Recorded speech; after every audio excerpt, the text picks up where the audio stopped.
สูบน้ำและระบบจ่ายน้ำทันทีที่ระดับน้ำลดลงและมีความปลอดภัยเพื่อให้สามารถกลับมาจ่ายน้ำสะอาดกับประชาชนได้อย่างรวดเร็วที่สุดชนันชิดาสังทองรายงานเลขาธิการสหประชาชาติแสดงความกังวลอย่างยิ่งต่อกรณีที่สหรัฐตัดสินใจดำเนินมาตรการคว่ำบาตรเจ้าหน้าที่ระดับสูงของศาลอาญาระหว่างประเทศนายสเตฟานดูจาริกโฆษกของนายอันโตนิโอ กูเตเรสเลขาธิการสหประชาชาติหรือ UN ออกแถลงการเมื่อวานนี้ที่ระบุว่านายกูเตเรสแสดงความกังวลอย่างยิ่งต่อกรณีที่รัฐบาลสหรัฐภายใต้การนำของประธานาธิบดีโดนัลด์ทรัมป์ตัดสินใจดำเนินมาตรการคว่ำบาตรนายอากาเนะโทโมโกะประธานศาลอาญาระหว่างประเทศหรือ ICC ชาวญี่ปุ่นและนายอับดุลาเยเซเยอัยการอาวุโสของ ICC ชาวเซเนกัลเมื่อวันอังคารที่ผ่านมาโดยอ้างว่า ICC เป็นองค์กรทุจริตที่มีแรงจูงใจทางการเมืองและใช้อำนาจในทางมิชอบซึ่งนายดูจาริกเน้นย้ำว่าศาลอาญาระหว่างประเทศเป็นเสาหลักสำคัญของกระบวนการยุติธรรมทางอาญาระหว่างประเทศและ UN ยังคงให้ความเคารพอย่างเต็มที่ต่อการดำเนินงานขององค์กรดังกล่าวปิดน้ำกับวันนี้เพื่อชีวิตที่ดีกว่าปิดไฟกันเถอะนาเพื่อชีวาลูกหลานไทยจบข่าวพิญโยรุ่งสมัยอ่านรับฟังข่าวครั้งต่อไปเวลา 12:00 น.ติดตามข่าวที่นำเสนอไปแล้วได้ที่ www.thainews.prd.go.th วิทยุแห่งประเทศไทยให้ความรู้คู่ความสุข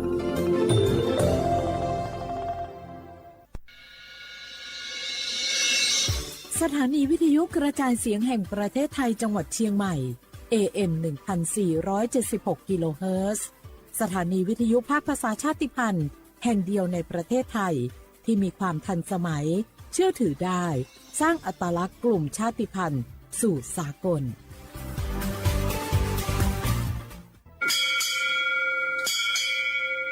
โอบูดะจ้า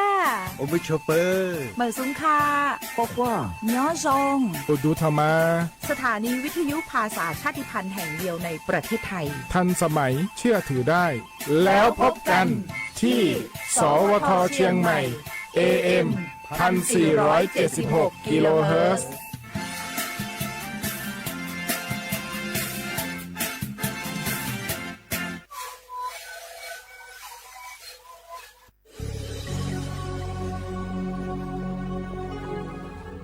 เกิดเป็นคนไทยเติบโตบนผืนแผ่นดินไทยจงภูมิใจในความเป็นไทยชาติไทยเรานั้นนับเป็นชาติที่มีความเป็นมาเก่าแก่ยาวนานเรามีภาษาวัฒนธรรมและมีสิ่งต่างๆที่เป็นเอกลักษณ์ให้เราได้ภาคภูมิใจในความเป็นคนไทยเราควรเห็นคุณค่าและมีความรักชาติหวงแหนแผ่นดินอันเป็นมรดกของบรรพชน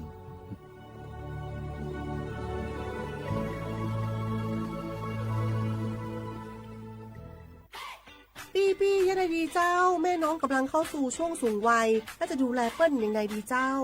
หูก่อผู้สูงวัยเปิ้ลไม่ได้เท่าเหมือนกันหมดเนอะกลุ่มติดสังคมเนี่ยว่าเปิ้ลแก่แต่ใจวัยรุ่นต้องจวนกันออกกำลังกายทำกิจกรรมเวลาปะหมู่ปะฝูงมาใดเปิ้ลกระตึงคึกคักกันกูเตืออันนี้แม่น้องเลยนะวันออกไปขายเห็ดลมที่ตูบกาดแล้ววันนี้นะเปิ้ลก็มีนัดไปที่โรงเรียนผู้สูงอายุแหมซอบอกซอบใจขนาดกลุ่มติดบ้านก็เป็นกลุ่มที่บ่ออกไปไหนต้องแต่งบ้านให้ปลอดภัยเตียวบ่ข้องบ่เต้ามันไปพอไปกอยดูแลเรื่องกับข้าวกับป่าจะได้มาง่อมมาเงานะส่วนกลุ่มสุดท้ายกลุ่มติดเตียงก็ต้องพอต้องกอยบ่ฮื้อลำหูลำตาตึงพลิกตัวทำความสะอาดดูแลอาหารยุกยาและต้องใส่ใจเรื่องของความรู้สึกบ่ฮื้อเปิ้นรู้สึกว่าโดดเดี่ยวฟังจะอี้ค่อยสบายใจหน่อยเจ้าขอบคุณนักๆเจ้าปี้เดี๋ยวน้องจะปิ๊กไปดูแลแม่ก่อนนะเจ้าแล้วจะไปลืมป่าแม่ไปตรวจสุขภาพประจำปีตัวเนอะเจ้าดูแลผู้สูงอายุถูกวิธีผู้สูงวัยก็ยิ้มได้ลูกหลานก็สบายใจด้วยความปรารถนาดีจากสำนักงานประชาสัมพันธ์ที่ 3 กรมประชาสัมพันธ์เมื่อโชคชะตากำหนดให้หญิงผู้บริสุทธิ์กำเนิดขึ้นจากปฐมบทแห่งความรักอันยิ่งใหญ่การพลัดพรากการต่อสู้และบทพิสูจน์ความจริง ร่วมสัมผัสเรื่องราวแห่งความรักความเสียสละและการแสดงอันวิจิตรงดงามของมหากาพย์รามเกียรติ์ในการแสดงโขนมูลนิธิส่งเสริมศิลปาชีพตอนสีดาในวันที่ 5 พฤศจิกายนถึง 10 ธันวาคมนี้ณศูนย์วัฒนธรรมแห่งประเทศไทยเปิดจองบัตรแล้ววันนี้ที่ไทยทิกเก็ตเมเจอร์เท่าเทียมยุติธรรมเสมอภาคว่างหัวชื่นลัวโยชายโยดมมือลองผิงปิงประเทศไทยเป็นสังคมที่มีความหลากหลายทางชาติพันธุ์แต่ละกลุ่มมีภาษาวัฒนธรรมและวิถีชีวิตที่เป็นเอกลักษณ์ซึ่งล้วนเป็นคุณค่าที่ควรได้รับการคุ้มครองพระราชบัญญัติคุ้มครองและส่งเสริมวิถีชีวิตกลุ่มชาติพันธุ์มีเป้าหมายเพื่อคุ้มครองสิทธิและศักดิ์ศรีของกลุ่มชาติพันธุ์ส่งเสริมการรักษาอัตลักษณ์ภาษาวัฒนธรรมและภูมิปัญญาท้องถิ่นพร้อมทั้งป้องกันการเลือกปฏิบัติและสนับสนุนการมีส่วนร่วมในการพัฒนาสังคมอย่างเท่าเทียมกฎหมายฉบับนี้มุ่งสร้างความเข้าใจเคารพในความแตกต่างและส่งเสริมการอยู่ร่วมกันบนพื้นฐานของความเสมอภาคเพื่อให้ความหลากหลายทางวัฒนธรรมเป็นพลังในการพัฒนาประเทศอย่างยั่งยืนดื้อหยอบผักแก้เหล่าซาแต่ผัดโดผัดชิเหล่าซาบาที่วิจารณ์ออกคโลอาเชื่อที่เลี้ยงโง่ประสานสืบค้นติดตามข้อมูลเพิ่มเติมที่ศูนย์มนุษยวิทยาสิรินธรองค์การมหาชนกระทรวงวัฒนธรรม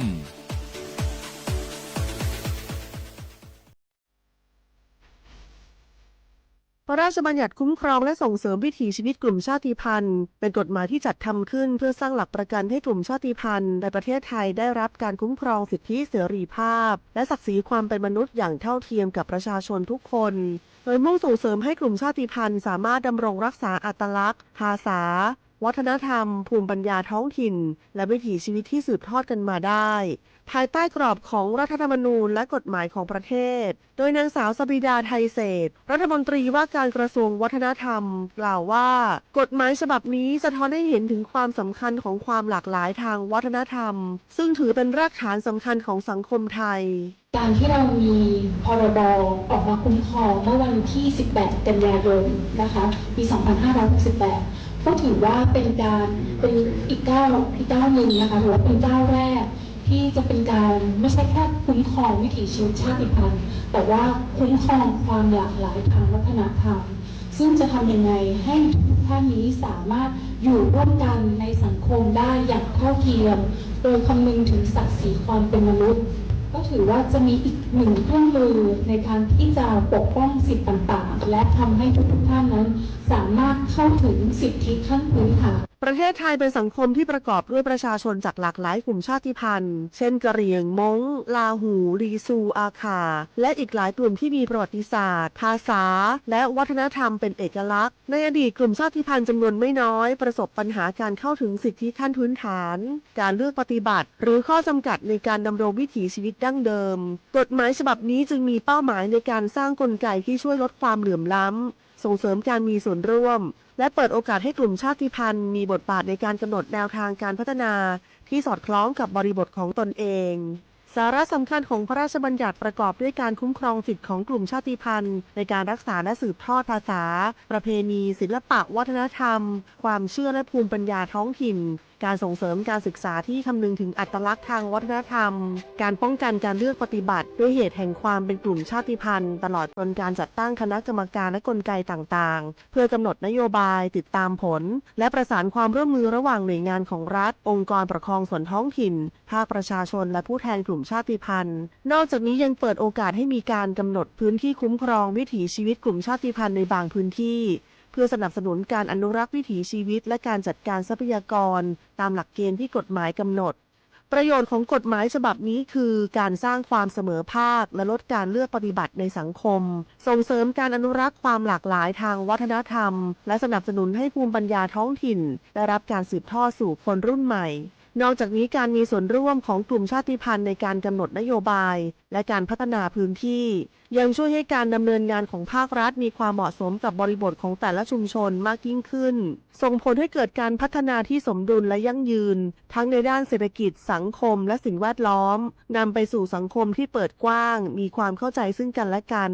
และเคารพความแตกต่างของทุกกลุ่มคนอย่างยั่งยืน สนับสนุนโดยศูนย์มนุษยวิทยาสิริธรองค์การมหาชนกระทรวงวัฒนธรรม www.sac.or.th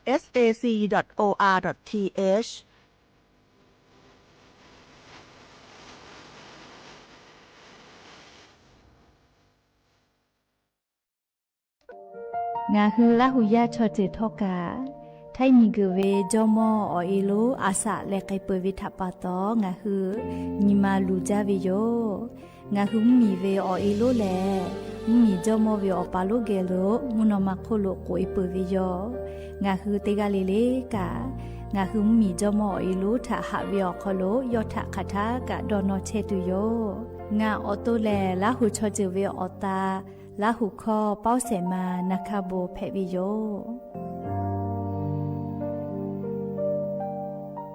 สิบบาททอโคโลเย็บแผวิชอติพาและงาคือ10 บาททอโคโลเย็บแผมาเย็บแผวิออเจติพาอาชุยอตุยอชาญีเตญิกาวิโยงาคือสิทธิ์หลับประกันสุขภาพแห่งชาติไม่กา10 บาททองไม่กาสิทธิ์เซตฉบับโคโลเย็บแผวิชอติพางาคือไทยมีกอโคโลเชตาและไทยวิบะจอวิชอติผากาแผวิโยและออกเกานิเวสิทธิ์ประกันสุขภาพติผามาจอวิชอกาแผวิโยสิทธิ์ประกันสังคมมาโกสิทธิ์ข้าราชการติผาสิทธิ์พนักงานส่วนท้องถิ่นและสิทธิ์ออกเกานิเวข้าราชการทางการเมืองติผามากาวิชอติผากาแผวิโย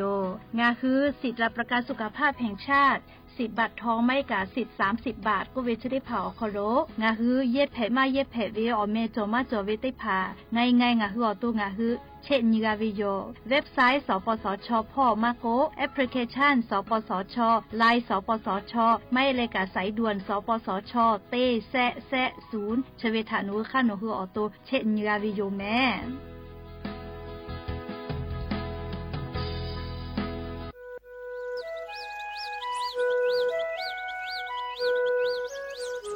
เวอเวียวเนี่ยละหุยาติกาเลเลถ้าตาอุยอยาเวียวคโลละเซจาเลอรายกาอโบดะเจ้าคโลหะอยู่ลาวิโยจะได้คืนคือกากาเชเวียวคอเชเลงาคือคอยาลอยาข้อตอคืออตีจังหวัดเชียงใหม่สถานีวิทยุกระจายเสียงแห่งประเทศไทยจังหวัดเชียงใหม่ AM ติฮิโอฮาสุจิคอกิโลเฮิรตซ์เตไลพอ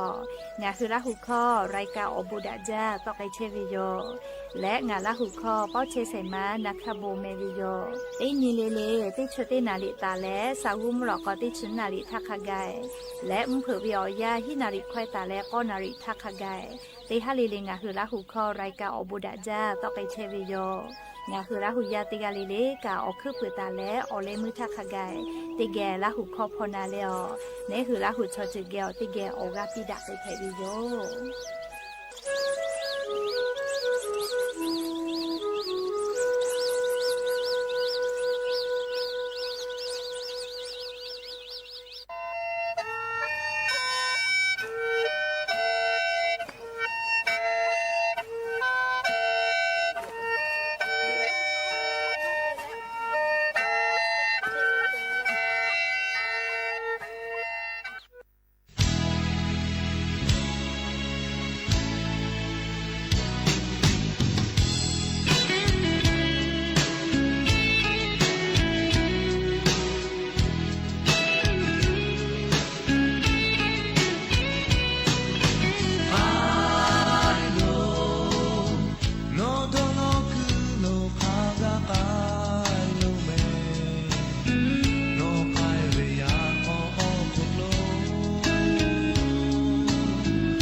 「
obo da ja vi yo ya ni ma la ka te po tho ka da ja vi yo nyo ya cha kholo nga hu te po ko ga mi la le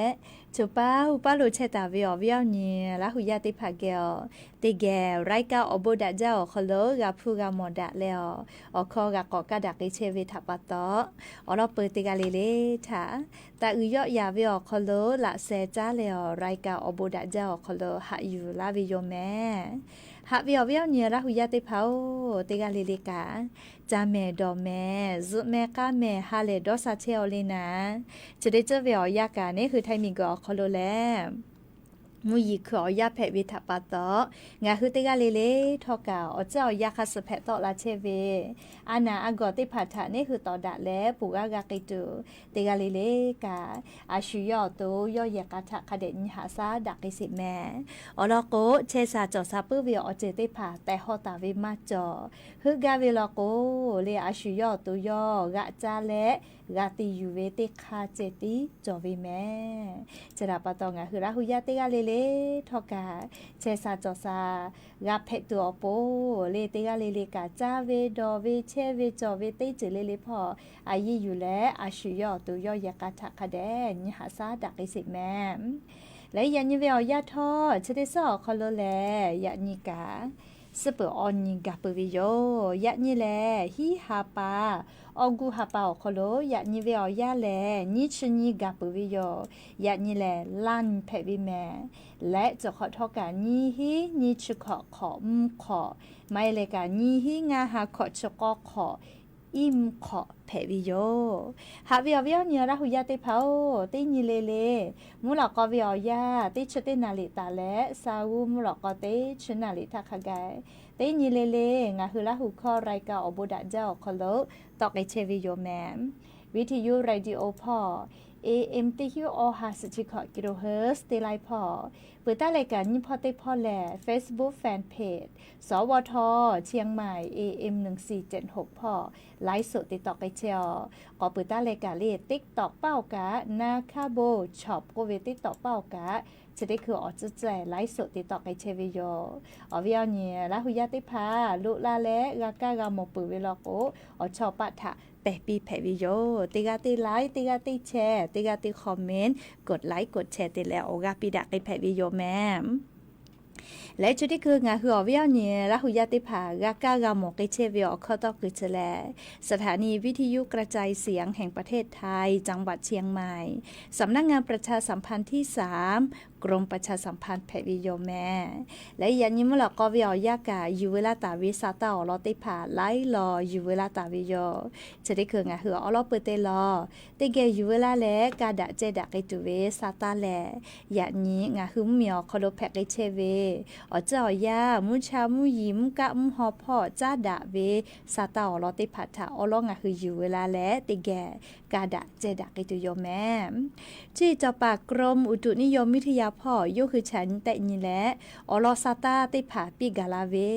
ยะนิเวอยากางาคือไทมิงกอคอโลขาพ่อเชพ่อโลกามุยีจอมาลอแม่ติกาติตีลอโกกามุยีกาลามาจากิตุเสเจอลอโกงาคือไทมุเมียวนาติตอพ่อแลมุหอมุยีโลติดีมือคือลาตาวิเจจะดาปะตอยันตาและซอปอนสติญคากายงาคือไทมุเมียวนาติตอภาคอีสานพ่อและไทยมีเกือมุญต่อพ่ออตีชะได้เผาคอโลติกาติตีมุยีลามาจากิตุโยเจมุยีแตกาตาวิเปเซกาเคาะเชเปเซตาเลฮีเชเปเซขากายแตกาตาวิจิแม่ยก็ยันเวียวยาวคอโลลิงาหุมมียาติผามกากูเฮเลฟาตาโจเวเลยยานี้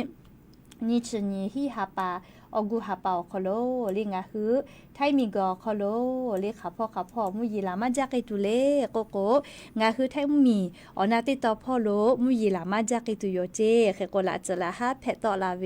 ให้ปุขอวิกาลูลูลาอีกาทูเวกุโลฮาลูเพเวมีปะเวมีกุยอจิลาเวชได้พาทาสติตาเลฝาจิแม่เลยะยิงาคือไทยมีอนาติตอพ่อนิเวลาโกมุยีลามาจาวิออตีแลจังหวัดเมฮอซอจิแม่ จังหวัดอุตรดิตถ์จังหวัดสุโขทัยจังหวัดตากจังหวัดพิษณุโลกจังหวัดพิจิตรและจังหวัดเพชรบูรณ์พ่อขะไกเจและภาคอีสานพ่อมุยีลามาจากตุเวแลจังหวัดเลยบึงกาฬพ่อสกลนครนครพนมพ่อเจเปื้อและไทยมีเกือมุยีตอพ่อมุยีลามาจากตุเวอตีลอโกจังหวัดตรังพ่อเจค่ะแต่ละกุฏิพอกะยานิมุยีจอมาลอเตฮาวิอาสเปเซเคมุยีเบหุตาวิเจและราชเหืออาดามาออนาติตอและเอาไทยออนาติตอพอกะราชเหืออีกะอืบ้านิเมตาเลเซเมเคเฮวิจิแมค่ะแต่ละคือสัพพอเอเตพาลอโกราชเหือพอตาโตยหิเจอลอโกอีกะอืบ้าเฮวิทัปปะตอก็งะคือนิเวตยาทางะคือไทยมิงกอคโลคาพ่อเฉพาะโลกะมุยีจอมาจาวิโยยานิกายาซอกะลิงะคือจิไหมวิอคโลตาตุลากะมุยีลาเชโอแมมุยีลามาเวยานิงะคือจาวาจิไหมอคโลกะยากนิเวตยาทาจังหวัดน่านพ่ออาเมฮัมทีละเป้านาลิเวียเย้าคโลอาเมฮัมยาซอยาซอนะจอวินะยาซอมทีละเป้านาลิเวียเย้าคโลจังหวัดน่านพ่อกะอีกะหล่อรู้แม่น้ำน่านกวิกะกอรู้ยาลาเลวมียาเชกือหมอจังหวัดน่านวิคอพ่อลุลาปือจิแม่ยาซอเวียเย้าคโลไลพ่อกะอีกะถุวิจิแม่จังหวัดน่านอติอคโลเคก็กึกอติอแม่บูเวไลกะทอกะจะได้คือจังหวัดน่านอคโลอีกะถุแล้วลูวิสิเวียคโลกะเชปือวิเจลิกะถุเวนะฮักกะจาแม่งะคืออวิยานิมมียาจังหวัดน่านพ่อเชอวิชอกะเฮกวอันทาโลโกชอกะเตกะสวิเจอามาติเลเซโกโกยอชนาและพอโตลามากาวิทัปปะโตอีกะรู้ยาลาแลอีกะถูกแปวิเจชอกะเตกะสวิโยเฮกนิเวตยาทาลิยานี้คือไทยมีกอคโลอำเภอปัวติต่อพ่อเจก็มาจื้อจาเวก็รัฐมนตรีช่วยว่าการกระทรวงมหาดไทยในเจเศษไทยเศษกะยาซอตินากะจะปัวลิกอตาจื้อไตและจังหวัดน่านพ่ออีกะถูเวค่ะพ่อกับพ่อถูเวติผาและงาหึมมียาขะกะก้าเวติผาทะนี้และกะปิไกเชเวจิแมนิเวตยาทางคือไทยมิงกุชอกาดะปื้จาวิโยกกว่าอวิยาเนี่ยละหุยาติเผาจะได้คือแลจังหวัดน่านพ่อกะโอกาโอกาปิแม่จังหวัดน่านพ่อจะได้คือมุยีลาเวกะมาปือเหนะอีกะกอทูเวยาซ่อมทีละพ่อกะอีกะติปอกอยะลาเวทัปปะตอจังหวัดน่านพ่อจะได้คืออีกะทูบีปือวิโยกโกลูจาเวแลนัชนะยอยอีกะติผาและจ้าตุดอตุเตผาลูจาจิแม่เลกะยามีมาโมเยตุเวพาอนามัยเตผาทอกะลูจาเจก็ยานิเวตยาทาลิงคือให้มีกอคโลกาไล่พ่อวิชอกะลุและจังหวัดน่านพ่อกากาปิไกเชวิโยแม่จังหวัดน่านกะนาเลนิเวตยาทางาคือเมาวิอวิอนี้มงชอจือแล้วเมียนชอจือเตผาเชมาวิอตีแม่ก็ยานิเวเย้าคโลกางาคือไทยมีกอคโลไลพ่อวิชอหน่วยกู้ภัยเตผากู้ภัยเตผากะลุยและกากาปิไกตุโยเจกากาปิไกเชอเวเตผาลอกว่านิกาไกและลุยและกาปิไกเชอวิแม่ก็ยานิกาก็ลุยและกาปิไกเชวิโยเลกาจะได้คืองาคือไทยจอมกุโอค่ะทอกาอวิยานีจังหวัดน่านพ่ออีกะถุเวทัปปะตองาคือมีจอมกุโอค่ะกาอเตผาติจาวิเจขอปูติจาวิเจเตปูเวียเข้ากล่องนะยีฮีกล่องเคอวิยานิมมียาจังหวัดน่านพ่อเชวีอีกะถุและลูวิสิเวกาพูเชวิเตผาทะนาจากปีวิเจงาหึมมีจอมคุโอคากางาหึมมียาลูวิสิเวกาลาวิตยาทาเตปอยกามียาถามัชมาบาลาจอวิแม่กว่ายานิเวเย้าคโดทอกางาคือไทยจอมคุโอคาวิครัวพระราชทานกเวนาเตผาเตแลอวิยานีจังหวัดน่านพออีกาถูกก่อตีเตผาคโลจากปีไกเชียวแม่ชกานิเวตยาทาหักกะหักเปวิอคโลมีจอมทักไกกามียาปูดอนิลาปือเวอเจเตผาทะกามวิโยแมและยานิเวเย้าคโลทอกะ คือไทยมีกอคโลรองปลัดกระทรวงพาณิชย์พ่อกะลุยและเหล่จังหวัดน่านเล่อำเภอปัวท่าวังผาเวียงสาภูเพียรสันติสุขเล่จังหวัดน่านพร้อมมีย้ายกาถูและเยเต้พาอีกาลูลูลาเลลูวิสิเวกาพูเวคาเปยอหิงาหายกาเจเล่แค่ก็จะได้คือเวอยามั่วอำเภอปงเล่อำเภอปงจังหวัดพะเยาพ่อกาอีกาลูลาเชลจิแม่กูให้และฝากก็เวแม่เล่จังหวัดพะเยาและเล่จังหวัดลำพูพ่อกาอีกาลาเชลจิแม่เล่อเวียนี่พะเยาพ่อเชเวลาผู้พ่อเชเวกาสาตาคาเดพ่อหายุแม่เล่แค่แต่และอีกาถูเลลูวิสิเวกาผู้เชเวอยาคโลเล่กะสวพานิชพ่อก็เวจ้าตูดอตูมอผู้ได้พามากาตะก็เวนะเลตูวิคาเชเวอยาคโลติปอกติตุปิเวตาเตเจเลกะถูเลมอจาหาเวทาปะตออาชุกาลูเวทาปะตอเลมอฮอปาติพาอผู้ตะกาเวเคเลมากาตะจิแม่เลอายิติตุโยเจเลเขกวกากาดะเวเลลูวิสิเวอเจติพากาลาเวติยาทากากาดะเวโยและเลอธิบดีกรมสวัสดิการและคุ้มครองแรงงานพ่อกะจังหวัดน่านพ่ออีกาถูกกอติอคโลกาติลามากาเวกาเลกาโลเจเวอญอคโลมาสอกุปิเจเลกาถูเวทาปะตอลามากาเวนะเลเขกวกาโลเจเวอญอคโลมาสอกุปิเจเลเขกวยานิกาเลงาคือไทยมีกอคโลตาหาติพาทอกาลุยและเลอเวียนี้อำเภอปัวจังหวัดน่านติต่อพ่อนาเลลุยเลกาปิไกเชอวิโยเลเขกวชกามหืมเมียวคโลเวสาตาติผาเรียกว่าสาตาติโตปากกะติโตเชเวเรียกว่ากู้ภัยมากลิจิตอาสาอมุติผากาลุยเลกะติกาปิเชวิโยเรียกแต่ละอย่างนี้รองนายกรัฐมนตรีเลียแม้ทากะเกอลอเลยชนาเลดรยชนันเลรองนายกรัฐมนตรีอาเมฮาวิอยากาเลคณะรัฐมนตรียุติผาลุยและเลียววิอนิมมียาอีกาถูกกอตีจังหวัดน่านพ่อลุยเลกาปิไกเชวิโยเลชดิคืออีกาเวเจแม่ลีแม่น้ำน่านแม่น้ำปัวแม่น้ำย่างแม่น้ำขว้างก็วิอตีติต่อพออีกะรอลุยะลาตาวิบิสิตอลาเชโอจิแม่เรียกกว่าอวิอเนี่ยละหุยาติพาทอเลียวฮอพอเชวิชอติพาลอโกฮอพอลุเชวิชอติพาลอโกซาตาพอหาอยู่แล้วค่ะเดกาฟาวิโยเรียกกว่าจะได้เปาะเล่อโลนิมาลูลอวิอลอยโยเลจังหวัดน่านพ่ออีกะถูเวทาปาตอหรือลูฮาลูติลูลาเลอีกะถูเวทาปาตอชอนนิกาโซเจอันนี้กะติกาเลอแม่กะติกากอสเวจิแม่เลขกวงหืมมีพ่อกะติปาติผาทอกะเลนิมาลูวิโยเจแม่อแต่ก็ชอติกากะสเวจาลาตาจอปีกว่าเวเลอยากคะกะนิกาเลจะได้เปาะจังหวัดน่านพ่ออีกะถูเวอคโลชอนนิกาสเวเจเลขกววิอเนี่ยละหุยาติเพตลาวิอจะได้พาเลยนิเวศยาทาเลมาเพลาตาติดวเวคเตแล้วมีญาติพาทอกะเซลบอกแคสก็เวเลลาจะละฮะเพตลาเวทูลาเชวิอข้อติผากะเก้าวิเจเป้าทูลาวิอข้อกะเก้าวิเจอยากกะใครต่ออีกะลูลูลาลิกะถูตุเวมาดอมาฝาเวทาปะตอลิมมีญาติพามอกูมาตาเลมาพอกาวิเจเลปุระทางะคือจิมายอคโลกะเพจอวิโยเลอีกะจะมาลาแต่ชอดอเลใครต่อถูแต่ชอดอเฮกว่าอีกะถูเวเลงะจิมาเชลาเวกะนิชขอพะโอเลยกะถูแล้วชงหัวข้อต่อเกิดซะนะแย่ขอเจลูลาวิติป่วยกะเพจอกมาอยากขับปุลาวิติขอทาเลปุโทกะมือติเกิดซะนะบ่อยอคโลคาเกตะกะเวเลมาเพตาเฮดอเลเลไลกะกะมาฝาเวเลอยากขัขอนอวิอยาชอคโลกาหมอเวเลเลียมาติจึกกะเพกเพจ้าเวทากับผู้กาหมอเวโยเรียกกงะคืออาจุยารัฐบาลสตาปิกาลาและโทลาเวติยาทามอวกูโกหะวกูเลหะพอตอละก็หะกะพอตอละวิโย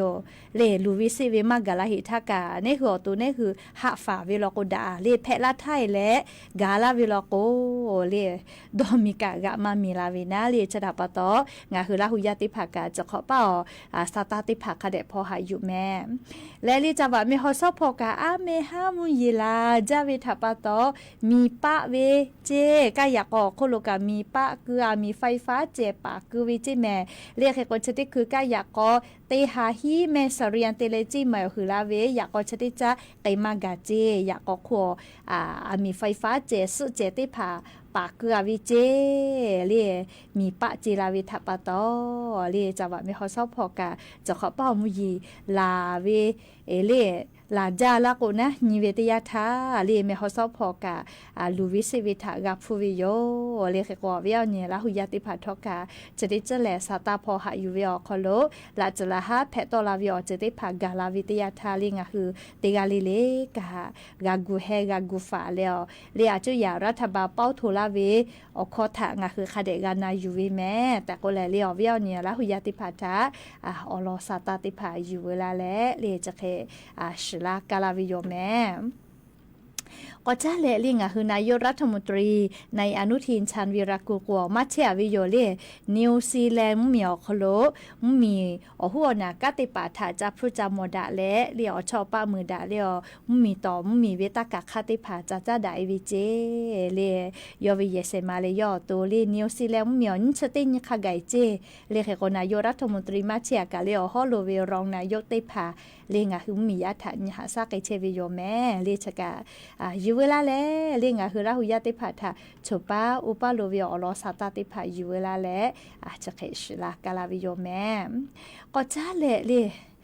จะได้คือสาตาติไล่รอนักไอปืนวิชาปตอลิคอยติปุนาฮิเมลียาซัดเลียงตีน่ะลาแล้วก็วิโอเนี่ยราหุยาติเผาลาเละเลียยันชงคือกติกอเตียวคโลกติปะขับปุยฐานะเลียมีตุวิทยาทางคือขักขิกติพอตุเวงคืออตุขักขิกติตุเวมีขักติดอเปตุเวนาวิชาขักขิกติกาปิตุเวก็วิโอลอติผาฮีเวก็มาหน่วยดับเพลิงเล่เทศบาลนครเชียงใหม่เวลาเล่จามาละวิโยเล่แต่เลยอย่าซ่องคือเก่ากับเตคาโลจาฮิเชเวนะเล่มีตุวิทยาทาเล่คือใครกติจอเวเล่ไล่รอเล่อาสาติกอเขาเราอยู่เยจอวิโอจะได้ผ่าไล่รอฮิกาเวลาแม่เล่ต่อปาติและในคืออติจายอเขาเราเจเล่อชอติจาแลฮัชโกมีตุวิลโกโนคือใครติตุเล่อีกาเตปอติงือปุเวลาใครติตุเล่ไม่ให้แลอาบุพาติอาเลอโอ้ฮูเบเวลาเล่ใครเตเวเล่เล่ยาซ่องคือกาฮิเวเล่เล่จอวิอคาเตผาจะเคจิแม่เล่ต่อปาเตเลอติจายอโคโลเกตเตผานะฮัชกุตุอาลาวิลโกเล่งาคือเตปอติเกอุกุสหะกาฮูวิเจเฮโกเล่งาคือกาเตจอวิอฮัชกุความีตัวอาลาโกอาบุก็มาอยู่เบหิทาเล่อุเวียคูฮูเตผาฮัชกว่ามีอะคติโดฮูเปียเจเลชกะไงเจ้าเวเตไขนาลิมาจาจาหิทาเลเปื่อเลพาติเลลิลาเซียเบะเลโอเกตฮูจิอามีลาเซียมากะชะตัวปูนะเลอะลุมาลาเวียคาไลยาโยเลฮิยูกุดะจาเลียมาเตเลก็ก็เจจะได้ผาชอนี่คือถ้าวุดะจาเวียลอมาเฮเลอามีชอเลเตยะกาเลเลกะเยเชเวเลก็อามีกับแปมาเพเวียมาเวเลก็อามีอะดอกเปตุเวเยตุเวออยากะมาชุดะลอแม่เลเสอยากให้แปะวิจิแม่เลก็ตุปุยปุเวียจะได้ผาละก็อีกะบ่แปะแผวจิเลียมีเลยอยากภาษาเคมีแผวแก๊สแผวเลอันทางคือจิมาอ๋อเลหมัวกะอยากก็ลาเป่าเตเลจิมาอ๋อคโลลูลาเวกะอยากก็คโลกาติแคแก๊สดัวเวก็มาเลแก๊สปุตัวอาลาวิเจแก๊สชอเลมีแผวโยเลไวจาวิอจินะเตปุเปิดเตปุปุตัวเวนาเลคาเตลามีปุเคไกจิแม่อยากให้ชอพอกะเปเลชอตุกมานาลอเลอยากคากะกาเลมีตุบาปุเวนะเลก็แก๊สกะเลมีอซาเลซาเวทัปโตมีเฮเว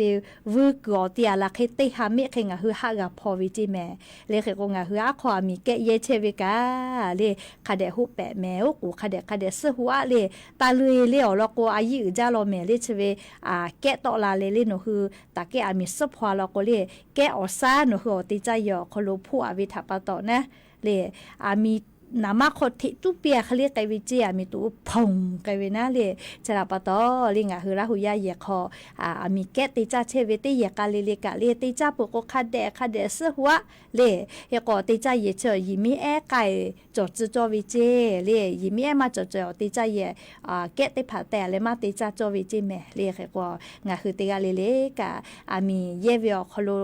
มีชอไวจาเวอเจเพวิทัปตอเยเวอคโลสติกาติวิโลแม่ แต่ก็แลเลียวเวียวเนี่ยละหุยติพัทธะอลอซาตาติพาอยู่เวลาและเกามาลาวิโยแม่แค่ก็จะได้คือลิข้อติปกอนาเสเลยลิข้อติปกอนาเสเลยฤดูมาซาก็เวเลยติแกนันเสแม่เลยมาติแล้วข้อสักกะเก่าที่คือเสแม่เวียวเนี่ยละหุยติพายานี่อินเทอร์เน็ตเซเวลินามาเตล่าเลยนะลิอินเทอร์เน็ตเซลินาโอเคมาเซลอลิเราแม่ลิโอเคเลติแกนันนี่แม่ลิฤดูมาซาก็เวลิอันนี้ปัจจัยแห่กาตาเวดิคติปโย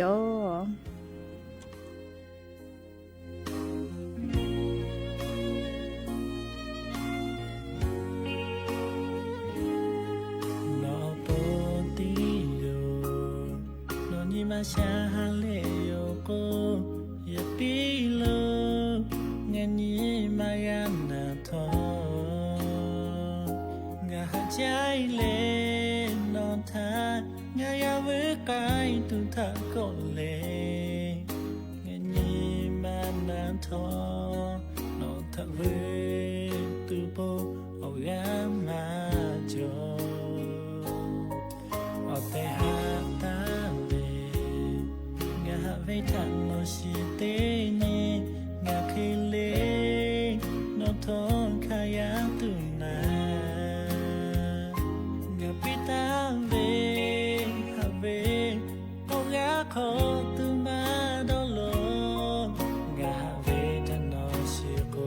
งาฮาเลโอขมาฮาจาเลขมาเชไลจาทอกา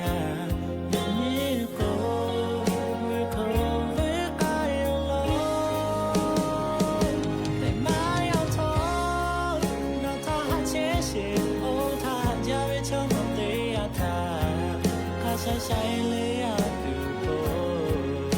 อย่าพบมาชาโลหาเจ้าตาเรก็ปีอาทาข้าปีปีเลยหาตาทองโนเลยอยู่เวชงามาเทียโทกาอย่าโยเลหาเลเชโกอย่าปีโล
ใช้เลยดูโบอย่าพบมาชาโลหาเจ้าตาเรก็ปีอาทาข้าปีปีเลยหาตาทองโนเลยอยู่เวชงามาเทียโทกาอย่าโยเลหาเลเชโกอย่าปีโลเตนิเลเลโนทาติงาดีมา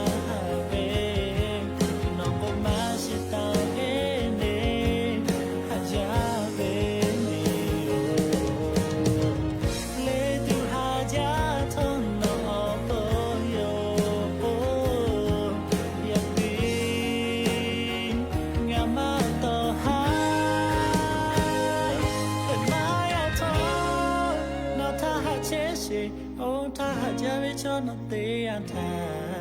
ข้าใช้เลยดูโบงาโบกุมาชาโลหาเจ้าตาเรนักเตะทาข้าปีปีเลย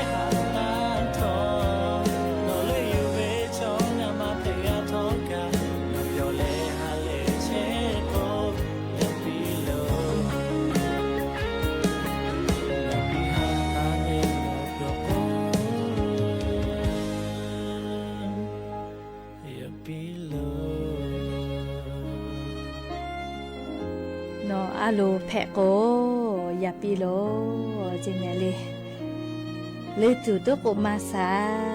จิแม่ชอยาเฉลเตหาจาวิโยแม่เตยายาลโกตอกเกือกาเวเลยยักษ์กะก็ลุยเวก็มาติคือเลยนี่คือมาต่อกาเวอเจเตยายาลโกก็ดอกาปื้จามาลือเวก็มาเลยอาลูชอยาชกะเตหาจาแม่เลยชอยาชอเตหาจาวิชอยาวิมาจิแม่เลยก็จ้าเลยอย่างยังไงคือสาวูอจ้าวิอยามากะหิทาอเลมือเตลอเพตุอยู่แฮเลยสาตาจะได้รอแลมอวิญญีลาหุยาติเผาอีกะถูทามาโกอามิโตทามาโกมีฮิและลูวิสิเวเยปะเวติผาจะเคกาลาวิอยาโอคโลเลชูโมจากคอเวลโกคอพิเฮจาจิแมเลอีกะถูเชาทาเลชูอีกะถูเวียพอเวนะเลเยขอเชมาเพเลเยกะแต่เวยก็ชอติผาผาชอเลชูอีกะถูเลเสพาพอยเวียยาโอคโลชูเยลเลขอตะลุยเลโมจากคอโตเวก็จอเวลเจสาติติจิแมเลชูอีกะถูเลพอเวเลชูตุเวียยาโอคโลโนคือชูมอก็คอเวลโกคอพิเลเฮจาจิแมเลปุระตะทางคือชูมอคอเวลโกกะคอพิตุกุจอวิโยยาคากาลิกะถูท่าชูเยเสพาก็พอเลนุหุมอจากก็ถูนุหุมอจากก็ข้ออยู่เวลโกข้อพิก็เฮใจวิจิแม่เฮก็ทอข้อโลกะเลเต้ขอตาเลงาขอคาเกอยู่ฮอเพวิจิแม่เมื่อวิอพูนี่เซบะตาเลอันนี้มือบะตาเลเต้เซบะคาเกมือเพวิจิเลชุยกะถูท่าเลชูมอจากข้อเวลโกนะเลทอขอกะเต้ขอตาเลงาขอคาเกอยู่ฮอเลมือวิอพูเลนี่มือบะตาเลเต้เซบะคาเกมือเพวิจิและเลชุยกะถูและชูเวโมเตผานะเลจะคือจะแม่จัดตัวเวลิมโตตัวเวมอเยเคยได้ผ่าข้อเวมากโกออกาญูได้ผ่าก็ข้อเวลาโกกาข้อพิแลทอข้อแซะขอตาเลติชขอคาไกอยู่ฮอแลมือเวียผู้แลขอมือบะตาเลนี่แซบะคาไกมือแผวิเจเลชุตุเวดอหากะหาเวียยาวคโลโนหุชุมอก็ข้อเวลาโกข้อพิแลเลก็เฮใจวิจิแม่เลชะดาปะตอตาเตเลชูลูวิสิเวกาผู้เชเวชูนิมาคโลเจติกาตุคาเจ้าเพบเจ้า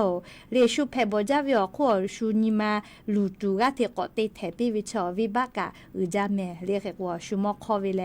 คอพิจอวิโยลิมมีวิอเลียวคากฎหมายคาเสอยาคากาอิกาถูทามีปะทามาโกเลอามิตุทาชูเยคโลมอกอตะคอปิวิโลโกคอพิสาลือเลกะกอเฮใจวิจิแม่เลชกาเลอยู่เวลาแล้ววิอเนี่ยละหุยาติภาทา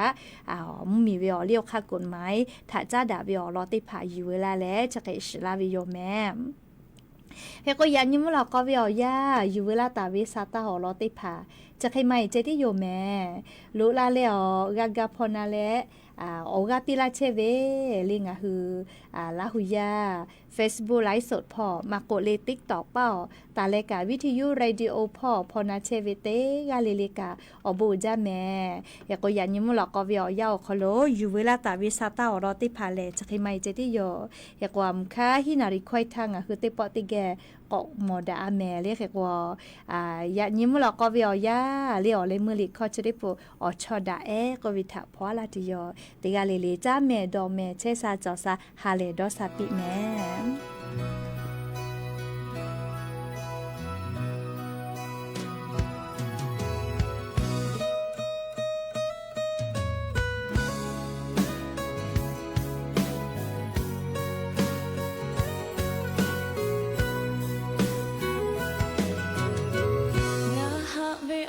โชดาเอ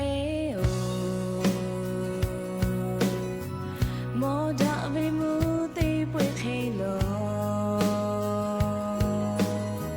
มาดาเวโอยากาลาเปนานิมาโดฮาเพโบจา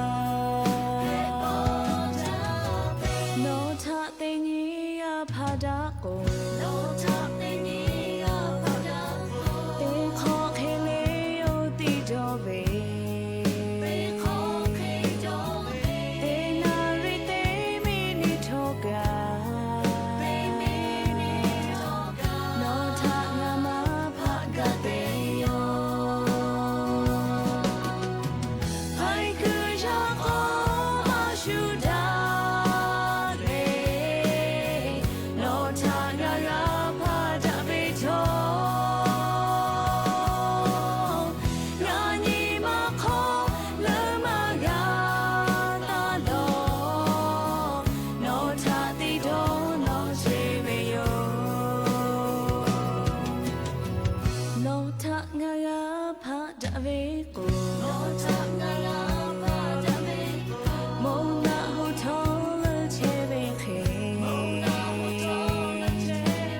ำเนินมาตรการลงโทษทางเศรษฐกิจที่รุนแรงกับประเทศคู่ค้าของอิหร่าน